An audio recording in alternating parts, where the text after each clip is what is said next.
Well, howdy there, Internet people. It's Bo again, and welcome to The Roads with Bo. Today is July 21st, 2024, and this is episode 48 of The Roads Not Taken, which is a weekly series where we go through the previous week's events and talk about news that was unreported, underreported, didn't get the coverage I thought it deserved, or I just found it interesting.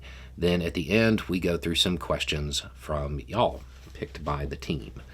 Okay, we're going to start off with a PSA this week because with all of the news, the information about this really isn't getting out in the way that it should to kind of make sure that people are exercising caution. So there is a listeria outbreak believed to be spreading with sliced deli meats. It is impacting at least 12 states, but the CDC actually thinks it's wider spread than that. And they just don't have the information on it yet. So just if you are, particularly if you're in an at-risk group, make sure you are taking the precautions necessary there. Okay, starting off with foreign policy. Trump is facing accusations that he violated the Logan Act. Based on his statements, he very well may have. He won't be charged. It is incredibly unlikely that he will be charged. The reason being, nobody's ever charged with this. Let's see. You have a senior North Korean diplomat who defected to the South, and there is a brewing situation in the Middle East in a whole bunch of different ways. The two main ones have to do with an ICJ decision. It's an opinion, it is non-binding, and all of that stuff. However, it will create some diplomatic pressure. The general tone of it is these settlements are illegal. Now, as far as U.S. foreign policy, that's not really a departure. The U.S., I don't think they used the term illegal. I think they used inconsistent with international law. And that's pretty much been every administration for decades, with the exception of Trump. Trump said that those were totally cool. So there's likely to be diplomatic pressure, but that's not going to be, it's probably not going to cause a lot of immediate changes right now, but it's another one of those things that's a shift. The other thing that is occurring is the Houthis in Yemen reportedly launched a drone that was able to get through the Iron Dome inside and actually cause damage. Israel responded to that and went after the area in and around a port. Now, questions are coming in about this because they're expecting people to say escalation, wider regional conflict, all of that stuff. Yes, that's a risk, depending on how it goes. But also, the exact opposite could happen with this one, because it's a shift in dynamics. Anything that the Houthis have, if this is something that can be reliably done, this technology, it is cheap, it is easy to manufacture, it is easily replicated. And it is a safe assumption that if they have it, other non-state actors in the region probably have something very similar, if not the exact same thing. There has been a lot of rhetoric from Netanyahu about going north and expanding north. This may actually cool the rhetoric on that in a very weird way. This may actually cool the temperature. Obviously, we have to wait and see how everybody responds. But if everybody is thinking logically, this should reduce the temperature over there. We'll see how it plays out. Okay, in U.S. news, Disneyland workers voted to authorize a strike. Reporting indicates that almost 99% of workers voted in favor of it. In Ohio, they are underway purging 160,000 voters from the rolls. There will be links down below to check to see if you're impacted by this. I know I put a video about this over on the other channel. This is just one of those things I feel like people shouldn't be caught, off guard by. Let's see. A deputy in Illinois was charged with the murder of a woman who called for help. This is shaping up to be a really bad one. Every piece of information that comes out makes it even more eyebrow-raising. A federal appeals court dismissed a lawsuit over the Tennessee anti-drag law, but it wasn't dismissed on merits. It was dismissed because the court found the people who brought the case, the entity that brought the suit to overturn the law, didn't have standing to do that. So you're going to see all of this play out again. Okay, Kari Lake had quite the exchange with an interviewer who asked her about election claims and defamation claims. Now, I would expect to see this referenced a lot. If you want to see it, you could probably search for Kari Lake and Head Examined would probably get you the video. The RNC, from the perspective of reaching moderates, independents, undecided voters, was an abject disaster. It failed to reach the tone that the Trump campaign needed, and it was made even worse by them messaging about it ahead of time and saying, you're going to see a new Trump. He's going to be a statesman and a different tone and unity. And then when that really didn't happen, it made it worse because it drew attention to how far removed he is from normal behavior when you're talking about a presidential candidate. RFK Jr. is now set to get Secret Service protection due to recent events. In cultural news, the movie Twisters is under fire for failing to acknowledge climate change in the movie. That seems like it might be an important part of a film like that. In science news, a U.S. appeals court has sided with Biden and is allowing the EPA rule on coal-fired plants to remain in place while the legal challenges play out. This rule, of course, is aimed at, mitigating climate change. There are warnings now going out about dengue fever in Georgia. In oddities, Hulk Hogan was at the RNC, and he appeared to rip the American flag on his shirt as he ripped his shirt open to reveal his support for Trump with a Trump shirt underneath. That has caught a lot of attention for a whole bunch of reasons. There is reportedly outrage in Florence over a woman who was on vacation and her, let's just say, dancing suggestively on a statue of Bacchus. I get it from the standpoint of it being a historic statue and all of that. At the same time, if you're gonna do that to a statue, that's kind of the perfect one, right? I'm having a hard time with that one, I'm going to be honest. Okay, moving on to question and answers. Did you ever hear back from the person looking for help? Yes, we have messaged. Wondering how it impacts you when you get messages like the Hope one, or does it at all? Oh, of course it does. Of course it does. In fact, that one actually helped me make a decision.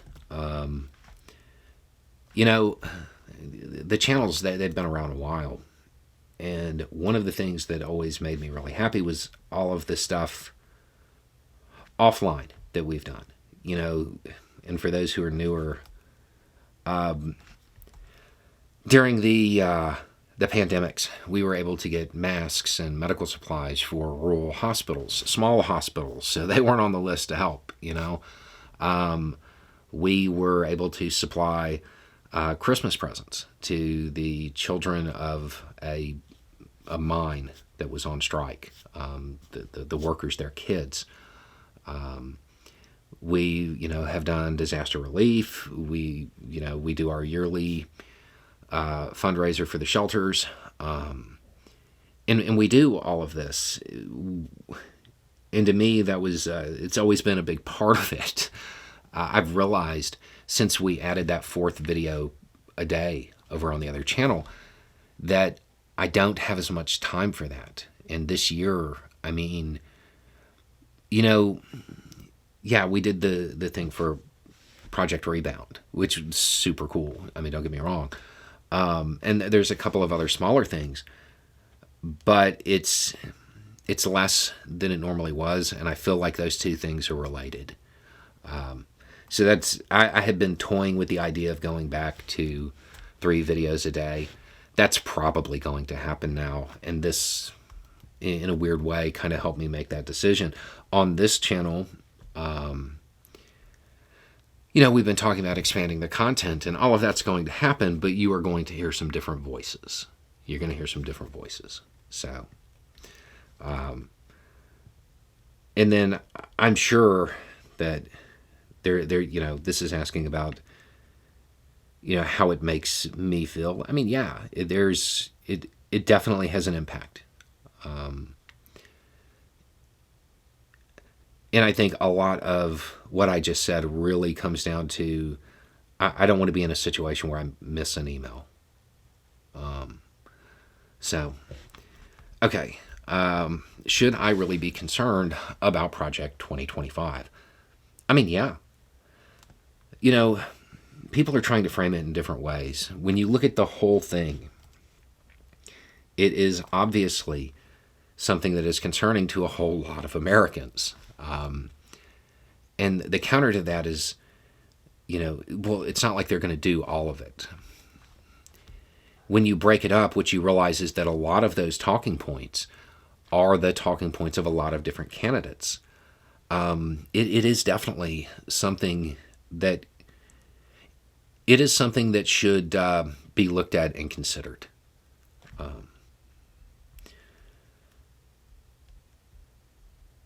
Given the new info about it not necessarily being politically motivated, do you think he would have gone for Biden if he crossed the picket line? I hadn't really thought about that. That was in Pennsylvania. There's a lot of speculation now that what happened to Trump, that the person who did it, that person was really just looking for somebody high profile and close. I don't know. I had not thought about that. And if you don't know what this is referencing, not long before there was a pretty well publicized event in Pennsylvania that Biden was going to. And there were changes at the last minute. I mean, that's definitely an interesting thought. I don't know what he would have done, to answer the question. Yeah.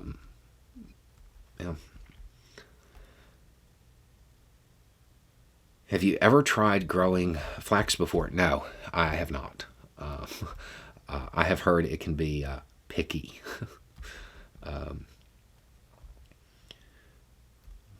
Bo, in light of the 55th anniversary of the moon landing, I wanted to ask a question oriented towards the impact of the event on the youth. It is said that more people in the 70s and 80s went into the sciences as a career path as a result of seeing the moon landing on TV. One of the top things a kid wanted to be when they grew up was an astronaut.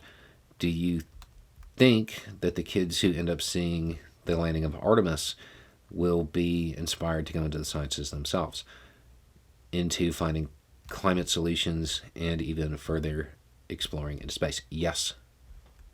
Unqualified, yes. I think that we messed up. I think we as a country messed up when we stopped making space travel a spectacle. I do believe that that would rekindle it, as long as everybody's on board with the idea that it needs to be rekindled and people talk about it. What exactly are the Teamsters doing? You said they were handling it internally. That sounds like a cop-out. Specifically what? I understand him speaking there, but the almost endorsements of other anti-union GOPers was too much. So again, what? Unless they're coordinating a push to oust him in the next election, it isn't enough. So funny story.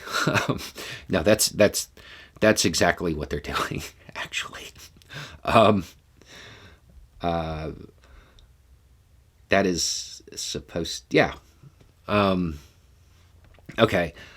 So for those who don't know what this is about, O'Brien with the Teamsters, he spoke at the RNC.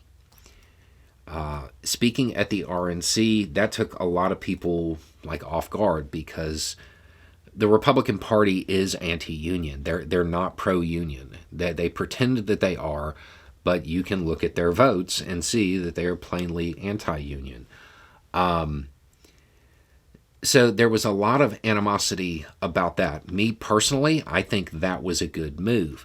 Some of the other things that O'Brien did on his social media after the fact, or even some of the comments that were made, it didn't sit well with a whole lot of people, because for a whole lot of people, they saw not just an endorsement of rhetoric supporting unions, but an endorsement of everything else that the candidates stand for. And a lot of it is not just anti-union, it's anti, like, the core identity of a lot of union members. So I did a video talking about why he went. And then, saying the internal stuff, they're handling it internally. The question is, what exactly are they doing? Unless there's a coordinated push to oust him in the next election, it isn't enough. No, they are literally doing that. That's what's happening. My understanding is that it didn't have to go that far, but that is, from what I have been told, that is where they are at right now. It wasn't. My understanding is that there were other options on the table, but not everybody wanted to pursue those. So there is a coordinated push would be a good term for it. So, I mean, if you believe that is enough, that is definitely happening. Okay. Oh. Okay. All that's here, just the question that's here, is it normal to handcuff a body? Yeah, okay, so obviously, context, that has to do with Pennsylvania. Yes, in a situation like that, yes. If you watch enough of footage like that, you will see situations in which it is very clear that the person being cuffed does not need to be cuffed. But it is so ingrained that, yes, that always happens. Do you think Biden means what he says about SCOTUS reform? Yes. One of the things that has happened with a lot of politicians lately is the I'm going to do this and leaving it unqualified. A lot of what he is suggesting, I totally believe he wants to do it. I totally believe he would do it. But he's not a senator anymore. And that's where a lot of that stuff has to happen. If he had a House and a Senate that was on board with him, he would absolutely be pursuing it. But some of the ways it has been phrased at times has kind of given me that, yeah, you that's not your job anymore. You can't.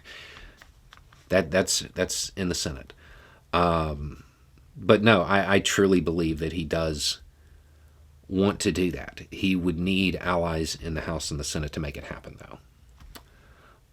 And that looks like it. Okay, so there you go. A little more information, a little more context, and having the right information will make all the difference. Y'all have a good day.